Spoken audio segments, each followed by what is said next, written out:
Dzina la Atate ndi la Mwana ndi la Mzimu Woyera. Amen. Ambuye tsekulani milomo yanga, ndipo ndidzatamanda dzina lanu. Ulemu ukhale kwa Atate ndi kwa Mwana ndi kwa Mzimu Woyera, monga panali poyamba, tsopano ndi masiku onse, ndi pa nthawi zosatha. Amen. Zolengedwa zonse za Mulungu wathu, mfumu yathu, kwezani mawu anu ndipo limodzi nafe imbani. Aleluya, aleluya. Iwe dzuwa lotentha ndi kuwala kwa golide, iwe mwezi wa siliva ndi kuwala kwako kofewa. Inu mutamandeni, inu mutamandeni. Aleluya, aleluya, aleluya. Iwe mphepo yowomba, amene uli wamphamvu koposa, inu mitambo imene mumayenda mwambamwamba, inu mutamandeni. Aleluya. Iwe mbandakucha, kondwera ndi kutamanda. Iwe kuwala kwa madzulo, pezani mawu. Inu mutamandeni, inu mutamandeni. Aleluya, aleluya, aleluya. Chilimbi 1. Mtima wanga wakonzeka, inu Mulungu, mtima wanga wakonzeka. Inu Mulungu, mtima wanga wakonzeka, ndithu mtima wanga wakonzekadi. Ndidzayimba nyimbo yake yotamanda. Lumpha iwe mtima wanga, inu zeze ndi pangwe, tiyeni lirani. Ndidzadzutsa dzuwa ndi nyimbo zanga, ndidzakuthokozani inu chauta pakati pa mitundu ya anthu. Ndidzayimba nyimbo zokutamandani pakati pa anthu a m'mayiko onse, pakuti chikondi chanu chosasinthika n'chachikulu, chofika mpaka pamwamba pa mlengalenga. Kukhulupirika kwanu kumafika mpaka ku mitambo. Inu Mulungu, onetsani ukulu wanu mu mlengalenga monse.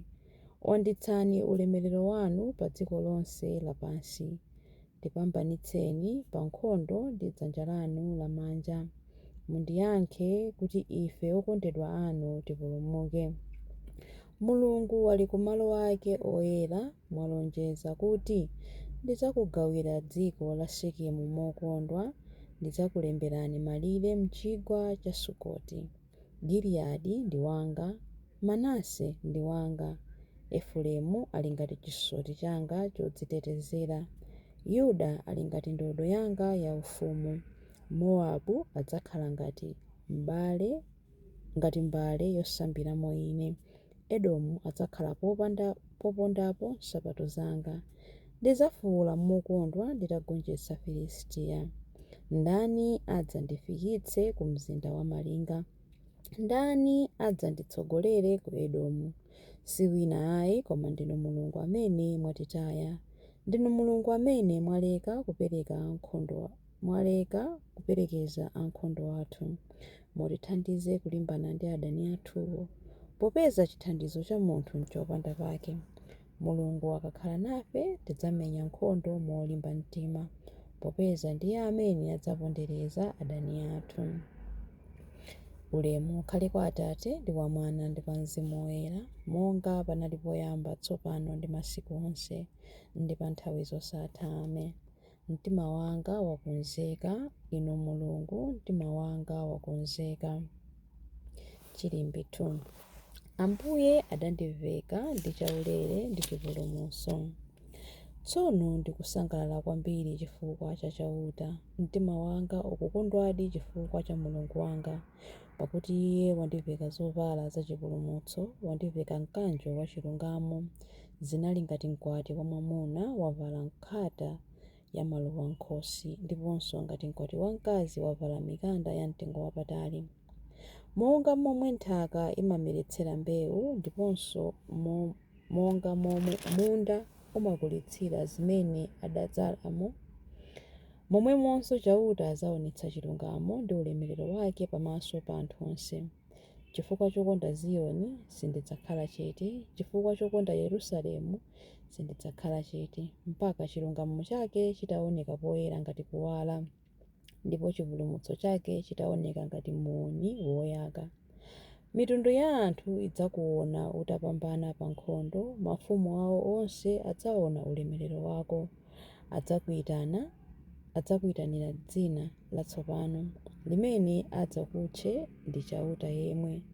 Udzakhala ngati chisoti cha ufumu chokongola m'manja mwa Chauta, ngati sangamutu ya ulemerero m'manja mwa Mulungu wako. Sudzatchedwanso wosiyidwa. Dziko lako silidzatchedwanso chipululu. Dzina lako latsopanolo lidzakhala ndikukondwera naye. Dziko lako lidzatchedwa wokwatiwa mwachimwemwe, chifukwa choti Chauta akukondwera nawe, ndipo adzakhala ngati mwamuna wa dziko lako. Monga mnyamata amakwatira namwali, chonchonso mmisiri wodza kumanganso adzakukwatira. Monganso mkwati wa mwamuna amakondwerera mkwati wa mkazi, chonchonso Mulungu adzasangalala nawe. Ulemu ukhale kwa Atate ndi kwa Mwana ndi kwa Mzimu Woyera, monga panali poyamba, tsopano ndi masiku onse ndi pa nthawi zosatha. Amen. Ambuye adandiveka ndi chaulere ndi chipulumutso. Chilimbe 3. Ndidzatamanda Mulungu wanga masiku onse a moyo wanga. Tamandani Chauta. Tamanda Chauta iwe mtima wanga. Ndidzatamanda Chauta pa moyo wanga wonse. Ndidzayimba nyimbo zotamanda Mulungu wanga nthawi zonse pamene ndili moyo. Musakhulupirire mafumu kapena anthu ena amene sangathe kuthandiza.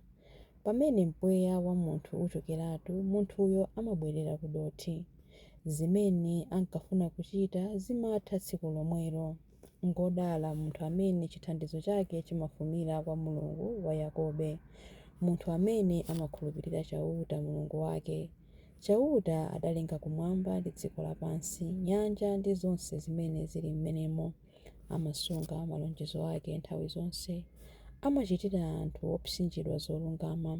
Amawapatsa chakudya anthu anjala. Chauta amamasula am'ndende. Chauta amatsekula maso a anthu osapenya. Chauta amakweza anthu otsitsidwa. Chauta amakonda anthu ochita chilungamo. Chauta amateteza alendo. Amachirikiza mkazi wamasiye ndiponso mwana wamasiye, koma njira za anthu oyipa amazipotoza. Chauta adzakhala mfumu mpaka muyaya. Mulungu wako iwe Ziyoni adzalamulira ku mibado yonse. Ulemu ukhale kwa Atate ndi kwa Mwana ndi kwa Mzimu Woyera, monga panali poyamba, tsopano ndi masiku onse ndi pa nthawi zosatha. Amen. Ndidzatamanda Mulungu wanga masiku onse a moyo wanga. Mawu a Mulungu. Mawu akuchokera mu buku la Deuteronomy 4:39 mpaka 40a. Dziwani ndipo musamayiwala kuti Chauta ndiye Mulungu wa dziko lakumwamba ndi pa dziko lapansi. Palibe wina ayi. Muzimvera malangizo ndi malamulo ake onse amene adakupatsani lerowa. Ndiwerenganso. Dziwani ndipo musamayiwala kuti Chauta ndiye Mulungu wa dziko lakumwamba ndi wa dziko lapansi. Palibe wina ayi. Muzimvera malangizo ndi malamulo ake onse amene ndakupatsani lerowa. Mawu a Ambuye. Tithokoze Mulungu. Chiyankho. Ndidzadalitsa Ambuye moyo wanga wonse. Ndidzadalitsa Ambuye moyo wanga wonse. Ndi nyimbo yomutamanda pakamwa panga nthawi zonse. Moyo wanga wonse. Ulemu ukhale kwa Atate ndi kwa Mwana ndi kwa Mzimu Woyera. Ndidzadalitsa Ambuye moyo wanga wonse. Chilimbi cha nyimbo ya Zakariya. Tiyeni tiwatumikire Ambuye pakukhala woyera mtima masiku onse a moyo wathu. Adalitsike Ambuye Mulungu wa Israeli, wadzayendera anthu ake ndi kuwawombola. Watiukitsira ife mpulumutsi wamphamvu, nyumba ya Davide mtumiki wake, monga adalonjezera ndi milomo ya anthu oyera, iwo amene adali aneneri pa nthawi yakale. Mpulumutsi amene adzatimasula ife kwa adani athu, kumanja onse amene amadana nafe. Choncho chikondi chake pa makolo athu chakwaniritsidwa, ndiponso chipangano chake choyera chakumbukiridwa. Adalumbira kwa Abrahamu atate athu kuti adzatilola ndi ufulu kumantha ndi kupulumutsidwa m'manja mwa adani athu, kuti tithe kumutumikira Iye nkuyera ndi mwachilungamo. masiku onse a moyo wathu pamaso pake. Kwa iwe mwana wang'ono udzayitanidwa mneneri wa Mulungu wamwambamwamba. Udzapita mtsogolo mwa Ambuye kuti ukakonze njira zake iye asanabwere, kuti akadziwitse anthu ake za chipulumutso chawo kudzera mchikhululukiro cha machimo awo onse. Chikondi chokoma cha mtima wa Mulungu wathu, amene amatiyendera ngati mbandakucha wakumwamba, adzapasa kuwala iwo amene ali mdima, iwo amene akukhala mu mthunzi wa imfa, ndi kutitsogolera ife mu njira ya mtendere. Ulemu ukhale kwa Atate ndi kwa Mwana ndi kwa Mzimu Woyera, monga panali poyamba, tsopano ndi masiku onse, ndi pa nthawi zosatha. Amen. Tiyeni tiwatumikire Ambuye pakukhala woyera mtima masiku onse a moyo wathu. Mapemphero. Khristu, ulemerero wa ulemu wa Atate, tiwunikireni ife ndi mawu anu ndi chikondi chakuya, tikupempha kuti mutimvere. Mfumu ya ulemerero mpaka muyaya, ndinu wodala, woyamba ndi wotsiriza mchikhulupiriro chathu, popeza mudatiyitana kuti tichoke mdima nkubwera mkuwala kwanu kodabwitsa.